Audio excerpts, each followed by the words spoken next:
वउदखिलल जन्नह, और उसको जन्नत में दाखिल कर दिया गया, फ़क़द फ़ाज़, तो वो कामयाब शख्स है, वो कामयाब हो गया।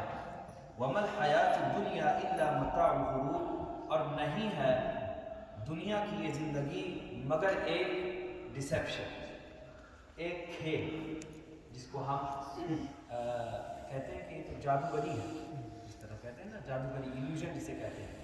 तो रब पाक इस आयत करीमा में दो अहम मौजूओं को इकट्ठा करता है। सबसे पहले तो मौत की याद दिलाता है, फिर आखिरत की याद दिलाता है, और एकदम इख्तिताम पे दुनिया की हकीकत से लोगों को आगाह करता है। और मौत एक ऐसी चीज़ है कि अगर हम हर हफ्ते हर जुमे भी उसका जिक्र करें तब भी कम है। यानी निज़ाम यहाँ बैठे पूछ रहे थे आज को, भाई क्या साहब क्या मौजूद है, क्या बोलना है? मैंने कहा मौत के बारे में बोलूँगा, तो ये हंसने लगे, क्या यार कोई और भी मौजूद होना चाहिए, हर हफ्ते थोड़ी मारना है लोगों को। मैंने कहा कभी कभी कम से कम हर महीने तो ज़रूरी होता है कि मौत का जिक्र किया जाए, ताकि लोग भूले ना, क्योंकि ये तो एकदम मुहकम और एकदम वाज़ेह बात है कि जब बंदा मौत को भूल जाता है तो वो फिर ख़राब हो जाता है। यानी ख़राब इस तरह से नहीं कि एकदम ख़राब हो जाता है, यानी उसकी ज़िंदगी का मकसद ख़राब हो जाता है, दुनिया ही में मगन रहता है, दुनिया में मस्त रहता है। आगे की फिक्र, आगे का सोचना, अगली दुनिया का सोचना, आखिरत का सोचना, ये सब मौत के ज़रिए होता है। जब बंदा ये समझता रहता है और जानता रहता है कि भाई हमें जाना तो है एक ना एक दिन, तो उसके फिर नीयतें अलग होती हैं, उसके इरादे अलग होते हैं, उसका काम बदल जाता है, उसकी सोच बदल जाती है। इसलिए ज़रूरी है कि मौत का जिक्र हमेशा किया जाए। ये मौत का जिक्र करना ये नहीं कि कोई ख़ास मुसलमानों का शेवा है, खाली हम ही मौत का जिक्र करते नहीं, बल्कि पूरी दुनिया में, in the entire world, the entire universe, there are so many notions and so many ideas, but every single one of them is disagreed upon. दुनिया में बहुत सी बातें हैं, हर फिरके की अपनी बात है, हर कौम की अपनी बात है, हर बरादरी की अपनी बात है, लेकिन सब में इख्तिलाफ। मिसाल के तौर पे सबसे बड़ी हकीकत क्या है? What is the biggest and most evident reality? सबसे बड़ी हकीकत यह है कि अल्लाह है, ठीक है, सबसे बड़ी हकीकत अल्लाह है। आपको ये कोई बड़ी नहीं है, आप बाहर जाएं थोड़ी देर सड़क पे टहले, कोई ना कोई तो ऐसा मिल ही जाएगा कि कहेगा भाई मैं तो नहीं मानता, ऐसा ही है ना। You'll find somebody that the biggest reality, the biggest truth is that Allah subhanahu wa ta'ala is one, but you'll find somebody who'll disagree and he'll say, you know what, I don't believe in a God. So the biggest reality that we have is the oneness, or not even the oneness of Allah subhanahu wa ta'ala. Just the existence of Allah subhanahu wa ta'ala, even that people disagree with. इसी तरह चलिए ठीक है, ऐसे तो आपको बहुत मिल जाएंगे जिनको हम कहेंगे कि मुवहिद है। These are people of tawheed, they believe in one God. ये एक खुदा के मानने वाले हैं, ठीक है, लेकिन आपको वो भी मिलेंगे जो तीन खुदा को मानते हैं, like the Christians, okay?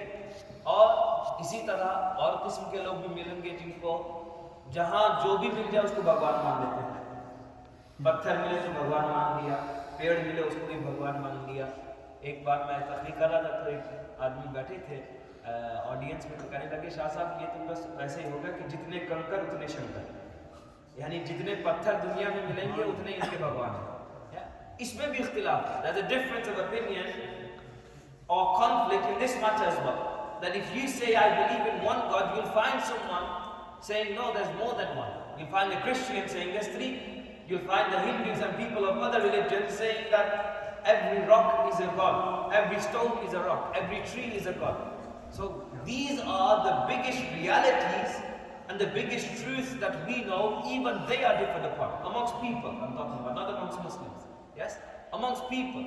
लोगों के दरमियान इन बातों में भी इख्तिलाफ है। ये तो सबसे अहम बातें हैं। जब इनमें इख्तिलाफ है, छोटी मोटी बातें जो होती रहती हैं उनमें तो जाहिर सी बात है इख्तिलाफ होगा। हर बंदा आपकी नहीं मानेगा, ना आप हर बंदे की मानेंगे। कोई कुछ कहेगा, दूसरा और कुछ कहेगा, लेकिन एक ही बात है पूरी दुनिया में। There's only one thing in the entire world that nobody disagrees upon. एक ही चीज है, मौत। एक चीज कि किसी भी आप देश में चले जाएं, किसी भी फिरके से बात करें, किसी भी रिलीजन से बात करें, किसी भी शख्स से बात करें, कोई ये नहीं कहेगा भाई मौत क्या है, हम तो नहीं मानते। That's one reality that is evident in every single person, and then you won't find a person that disagrees with you. Not a single person. Every single person across the face of the universe knows that one day you will have to die. And that is the crux of the matter. That the greatest thing that every single person in the world agrees upon is that you will die. And that shows you how important death is. And why we remember death. And why we have to remember death. And I'll get to that shortly. But the point here is that we should always, constantly be remembering death. And you know why we should do that? You know, the Prophet ﷺ commanded us to visit the graveyard. Yes? And this might be a bit controversial, but I'm going to say it anyways. He ﷺ commanded the people to visit the graveyard. Huzur ne logo ko qabristan jaane ka hukum diya. Aur hum jaate hain qabristan, kis niyat se jaate hain? Every person should think themselves कि किस नियत से हम कब्रिस्तान जाते हैं। हम जाते हैं फातिहा पढ़ने, हम जाते हैं यासीन शरीफ पढ़ने, अगरबत्ती लगाने, कोई कब्र को साफ करने जाता है, कोई पेड़ पौधे लगाने जाता है। I'm not saying these are wrong, मैं नहीं कह रहा हूँ गलत काम है, लेकिन जो असल मकसद है कब्रिस्तान जाने का, सहाबा ने हुजूर से पूछा या रसूल अल्लाह कब्रिस्तान क्यों जाएं, तो हुजूर ने फरमाया ताकि तुम मौत को याद रखो। That's the primary reason of going to the graveyard. The number one intention that you have to go to the graveyard and visit the dead is not praying for them, not doing all this. Yes, I'm not saying don't do that, I'm saying do that as well. But the primary intention when a person goes to the graveyard should be there to sit, look at those that have left and ponder and remember them. असली वजह कब्रिस्तान जाने की मौत को याद करना। तो क्यों हुजूर अलैहिस्सलाम हमें बार बार हुक्म दे रहे हैं कि तुम कब्रिस्तान जाया करो ताकि तुम मौत को ना भूलो। इसी को आगे रख फरमाता कि मौत, अगर जिस बंदे को मौत याद है, the person who remembers death will never become a wayfarer, will not become diverted in his mission, in his life goals. No, as long as you remember death. And I read this book a couple of years ago, probably last year or sometime, yes? And he goes through hundreds of problems that people face. It's like a self-help book. I won't tell you the title. If you want to know the title, you can come and ask me after. Yes, Nizam's laughing because he knows the title. Right? So, in this book, he goes through 7, 8 chapters. And he talks about the problems people face and how people run away from life. Every time a person encounters a problem, instead of facing the problem, you run away from the problem. कि जब भी कोई परेशानी आती है तो हम लोग क्या करते हैं, परेशानी से भागते हैं कि भाई जितनी दूर रहेंगे उतना अच्छा है। नहीं, कहता है कितनी परेशानियों से भागोगे। कौन सा ऐसा बंदा है जिसकी जिंदगी में परेशानी नहीं है, वो कामयाब हो गया परेशानी से भागने में? कोई भी नहीं है। परेशानी हर दिन आएगी, नई नई परेशानी आती रहती है। तो उसमें वो लिखता है कि परेशानी से भागना कामयाबी नहीं है, बल्कि खड़े होकर डट के परेशानी का मुकाबला करना कामयाबी है। That's the only way you are able to overcome your problems, not by running away from them, but rather embracing them and then fighting them and overcoming them. That is how you will be able to fight and conquer these problems that you occur in your daily life. And what happens is when you continue to run away from problems, okay? And I'm speaking generically because there's not a single person that doesn't have a problem. Okay, everybody has issues, everybody has problems. So if you choose the path that whenever you encounter a problem, you're going to run away from it, then that problem becomes number 1. Number 2 will come, number 3, number 4, number 5, and before you know it, there'll be hundreds of unsolved problems, and you won't be able to escape them because they'll be everywhere. And that's what he says, that's what leads to mental health problems. That's what leads to people becoming depressed and people getting anxiety because they are constantly running away from the problem. And when you run away from the problem, that's what happens. So first, he starts off with these type of tips, yes, self-help book standard, right? But then he goes on at his final chapter, chapter number 8, yes? His final chapter is all about death. And when I was reading this book, this is a non-Muslim, he's not even a Muslim. Sometimes he talks like a Sufi, right? But he's not a Muslim. But some of the things that he says are very, very related and interconnected to our understanding of tasawwuf. So I've been thinking for a long time that I'm going to email this author one day and tell him to read about Imam al-Ghazali, right? Because sometimes when I'm reading his books, I think he's literally picking up Imam al-Ghazali, right? But that's apart from the point. So chapter 1 till 7, he talks about all this stuff. Chapter 8, he talks about death. आधी से ज़्यादा किताब तो उसने इन्हीं मसलहतों में या नसीहतों में लगा ली, लेकिन आखिर गैर मुसलमान नहीं. The last chapter he bases it all on death, and I was baffled that after all of this he comes onto death in the final chapter, and it's so beautiful because the way he portrayed the message was exactly as the Quran portrays the message as well. That he says that you can do everything, you can fight every single problem, you can overcome every single problem, but as long as you keep death in your mind, that look, there's going to be an end to all of this. Everything in the world will eventually finish. He goes, this will give you a sense of relief. That say you are going through difficulty, you are going through a problem, as long as you have the concept of death in your mind, you will know that this pain, this agony, yes, is not everlasting. There's going to be an end to it. It will finish one day. That's one thing. The second thing he says, if you keep death in mind, you will know that this world is not here forever. If you keep death in your mind at all given times, every single thing that you do, your entire mentality and your perception of the world will change. Because you will always remember that no matter what you do, it's not going to last forever and ever in this world. Okay, like for example, people go to work, right? People study first, right?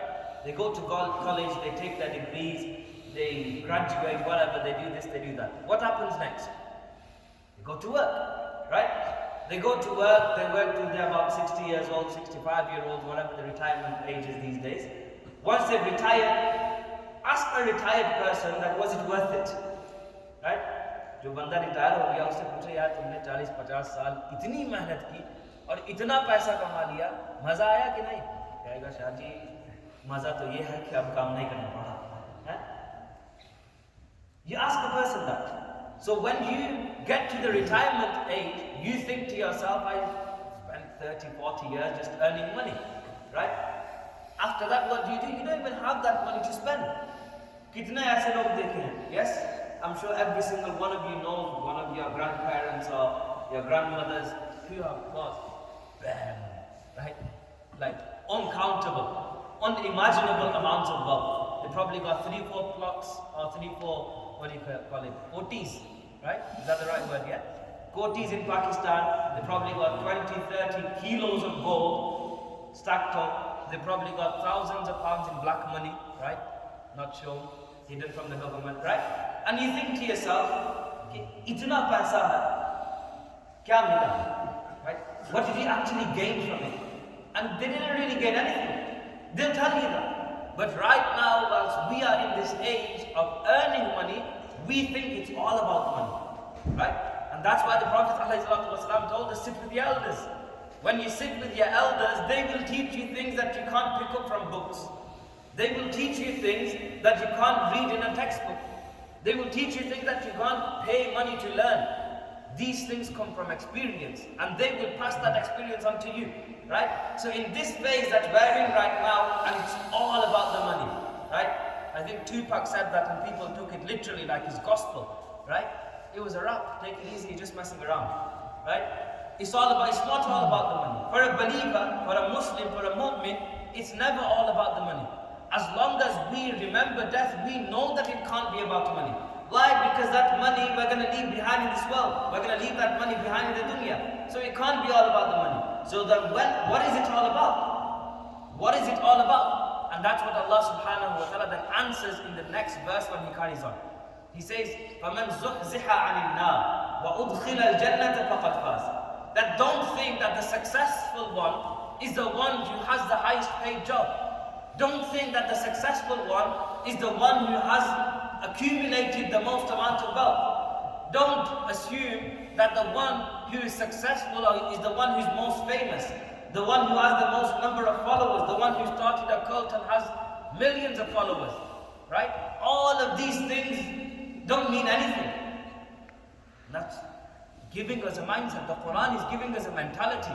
When you look at this verse, you tend to think, okay, Allah's talking about death, and He's talking about the Day of Judgment, and then He's talking about the dunya. Okay? The verses itself, they seem very simple, but in their intricate nature, they are a mentality.